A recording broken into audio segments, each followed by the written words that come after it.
One of the most courageous of all the followers of the Bab was a woman. She was among his chosen disciples. She was known as Tahire, which means the pure one. The members of her family ranked high among the religious leaders of Persia. Her father was one of the most famous of all. From her earliest childhood, she was regarded by her fellow townsmen as a prodigy. Her knowledge and gifts were so outstanding that her father often was heard to lament. Would that she had been born a boy, for she would have shed illumination upon my household and would have succeeded me. She was renowned for both her intelligence and her beauty. Her brother, Abdul Wahab, said, "None of us, her brothers or her cousins, dared to speak in her presence. Her learning so intimidated us, and if we ventured to express some hypothesis upon a disputed point of doctrine, she demonstrated in such a clear, precise, and conclusive manner that we were going astray, that we instantly withdrew confused." A. L. M. Nicholas's historical account tells us that her reputation became universal throughout Persia, and the most haughty ulamas, religious scholars, consented to adopt some of her hypotheses and opinions. One day, while visiting in the home of her cousin, she discovered some books in his library which interested her very much. They were written by Sheikh Ahmed and his successor, Syed Kazim, the two forerunners of the Bab. Her cousin warned her that her father would be very displeased if he found her reading them. He is opposed to these modern thinkers, he told her. However, she persuaded him and took the books home to study.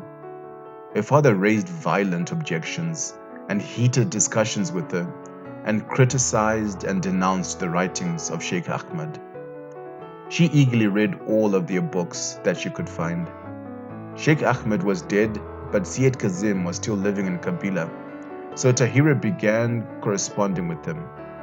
His letters excited in her an ever keener interest in the coming of the promised messenger. She had a longing to go to Kabila and to study under Syed Kazim.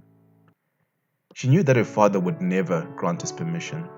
However, with the help of her uncle, she secured permission to visit the shrines at Kabila and Najaf in Iraq.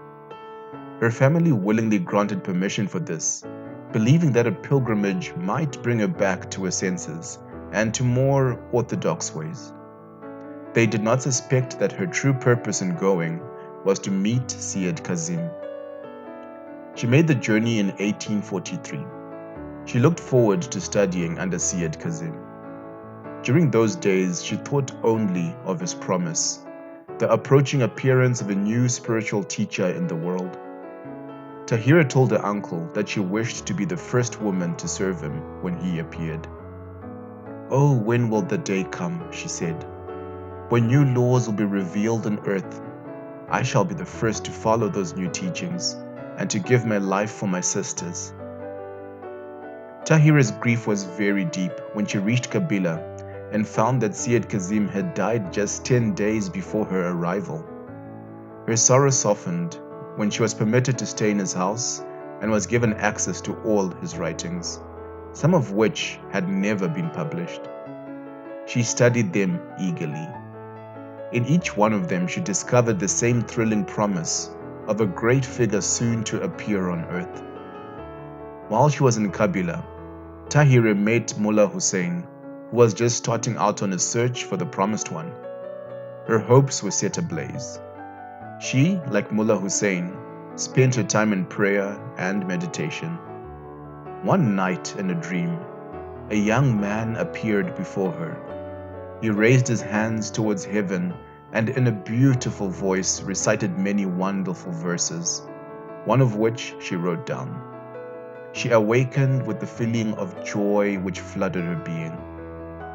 One day, sometime later, a friend placed in her hands certain writings of the Bab. As her eyes looked down upon a page, she discovered the exact same words she had written down from her dream. To her intense delight, she realized that the message of the author was true. Tahiri wrote immediately to the Bab, telling him that she believed him to be the promised messenger foretold in all the holy books, and so long and eagerly awaited. To the one who delivered the letter for her, she added, "Say to him from me, the effulgence of thy face hath flashed forth, and the rays of thy visage arose on high. Then speak the word, Am I not your Lord? And thou art, we will all reply."